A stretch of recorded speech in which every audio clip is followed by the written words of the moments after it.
Welcome back. We're going to talk a little bit more about the economics of the labor market. Just for the record, I'm a labor economist. This is kind of my specialty. I teach a course in the spring called Labor Economics. If you want to study this some more, be glad to have you in class a year from now.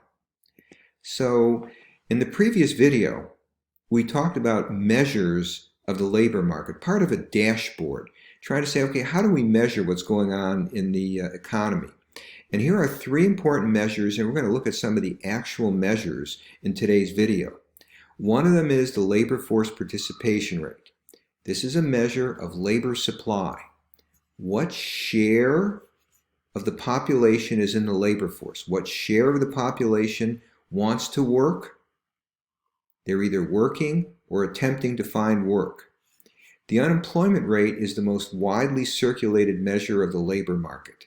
That's the share of the labor force that's unemployed. So in other words, all those people that want to work, the employed and unemployed, what share of them are unemployed? And finally, we have the employment to population ratio, the number of people employed divided by the population. You can go back and review the previous video where we see how those are calculated. So let's look at some of the actual numbers. These are labor force participation rates. They tell us kind of an interesting story. You can look at this. We're only looking at people 16 and up. I mentioned my granddaughter Ruby, who's about 4 months old. She's really, not going to be in the labor force. So we're only looking at adults. And you can see this is the population, and this is the number of people in the labor force. So what do we see? About 63% of adult Americans are in the labor force. But what we can see is that's lower than it used to be in December 2006 before the Great Recession hit. So since that time, for a couple of reasons, we've seen a decline in labor force participation. It's been especially deep, the decline has been especially deep for men 20 and over, down by about 5.5 percentage points. A couple of things have happened. One of them is we see the population is aging. As we have more people in their 60s and 70s and 80s, remember, 20 and above, more of these people are going to be retired. That accounts for part of the difference. Part of it is that the labor market's changing. Jobs are requiring more skill, and sometimes a job in the factory that a man could do is no longer available. Men were more likely to be in manufacturing than women. Another reason, sad to say, we see that there's been an opioid addiction problem in the United States, and a lot of men have found out that, due to addiction problems, they're not able to work. Bottom line, the labor force participation rate of men has declined over time. The same is true for women, but the fall has not been as great. But still, even though that's the case, men are more likely to be in the labor force than women. My best guess is that that number will stay, at least in my lifetime, that the men will have a higher labor force participation than women, at least in my lifetime, if not yours. And finally, the labor force participation rate of teens, 16 to 19, has declined. Part of this are, teens are more likely to get active in school sports, do stuff to, make it a better record to get in college. Part of it, some of the unskilled jobs that teens might have in landscaping, babysitting, working at fast food restaurants, has in fact been taken over by some less skilled immigrants. Now, here's an important point. You see a lot of numbers in this course. Do you have to memorize numbers? No. The important thing with numbers is, what is the story that they tell you? There are only a handful of numbers that are really important, and I'll show you one in the next slide. But in general, don't bother to know that the labor force participation rate of men is 62.7%. But know that it's declined. It's declined more than it has for women, and why it has declined. Understand what the story, the numbers tell you, don't memorize the numbers. Now, we've been talking a little bit about unemployment, and I thought I would show you a few things. What we have here are the number of people that are employed. You can see from December 2006 to April 2010, it fell, the Great Recession. Fewer jobs to be held. You can see that it grew, but from 1 year ago until today, the number of employed people has fallen. Okay. And the employment to population ratio, we talked about that, that's fallen as well. But even so, it fell during the Great Recession and never quite recovered. Currently, at least the best data that we have, and this number is really going to rise. My best guess is it'll be somewhere, ballpark, I'm going to guess about 15 million when the next report comes out. But we see about 7 million Americans in the latest report for March were unemployed. Now, and I bet that's really going to go up. Notice the unemployment rate went from 3.8% a year ago up to 4.4%. That's the beginning of the crisis we see because of the COVID problem. As a matter of fact, just in 1 month, the unemployment rate jumped from 3.5% to 4.4%. That's the biggest 1 month jump in your lifetime. Now notice something. If we look at April 2010 and May 2010, unemployment went down. Yay! That sounds pretty good. Things must have been getting better in the Great Recession. But wait a second. The number of employed people went down. How could fewer people have jobs, in a growing population?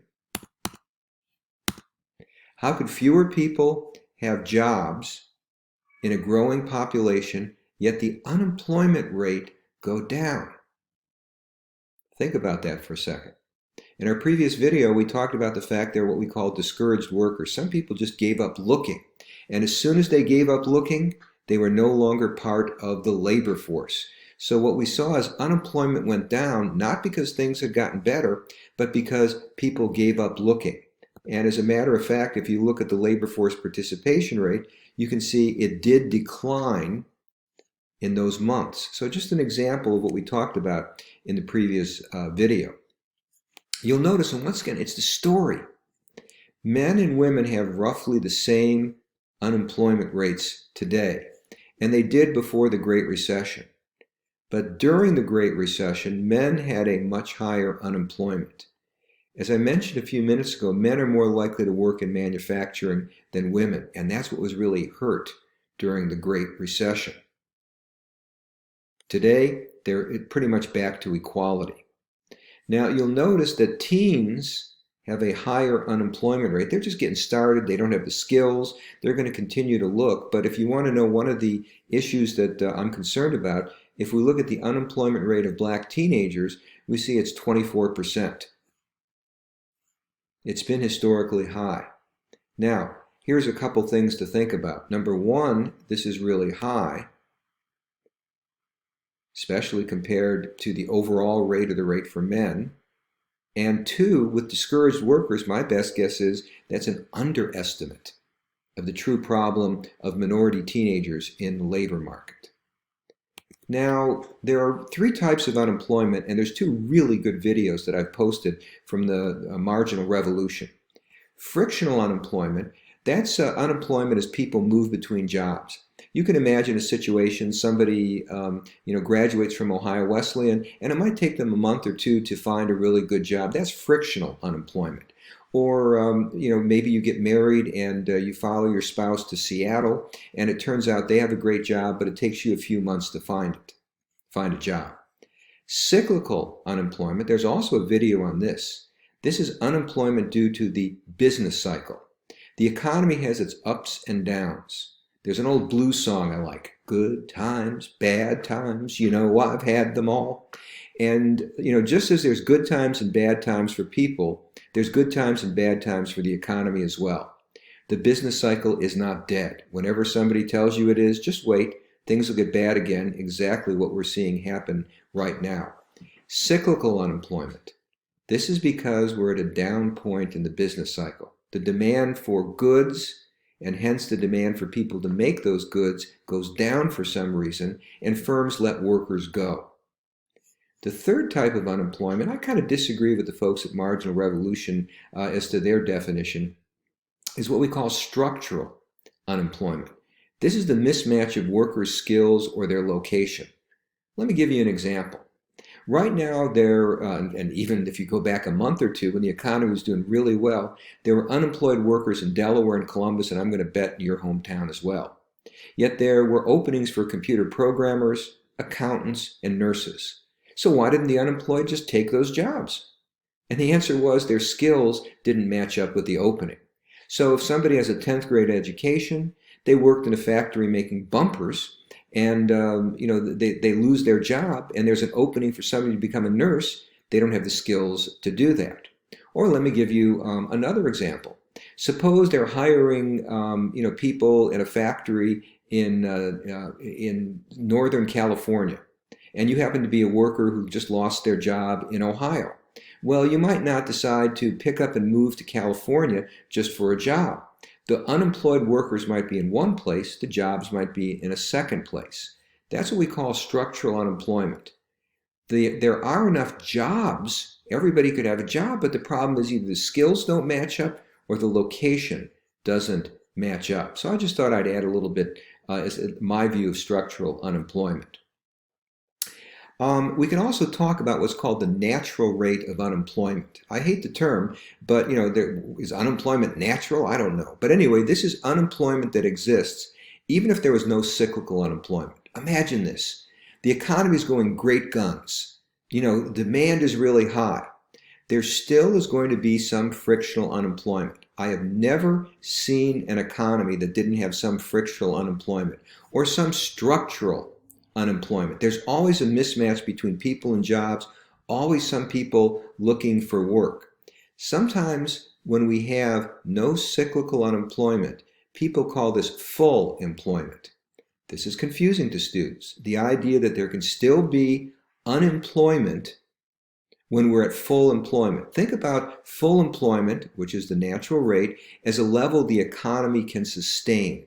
This is something we can keep on doing year after year. Even in the strongest periods of the economy, during the height of World War II, anybody who wanted a job could have a job. There was still 2% unemployment in the United States. The lowest unemployment rate I have ever seen in any place I have been was in the 1990s when I visited Prague in the Czech Republic. The unemployment rate was 1%. For those of you that read the Bible, you'll know there's a saying that says, "The poor will always be with you." I say the unemployed will always be with you. It's not something I wish was the case, but I have never seen an economy at any point in time that did not have some unemployed people. And the reason that there's always unemployment is some people will be between jobs searching for a job. Sometimes there's a mismatch. And beyond that, in some cases, if there's not enough demand, the result is we'll have some cyclical unemployment to boot. Okay, next time what I'm going to do is I'm going to put all of this together in a model of the economy, and we're going to see what drives all of these factors.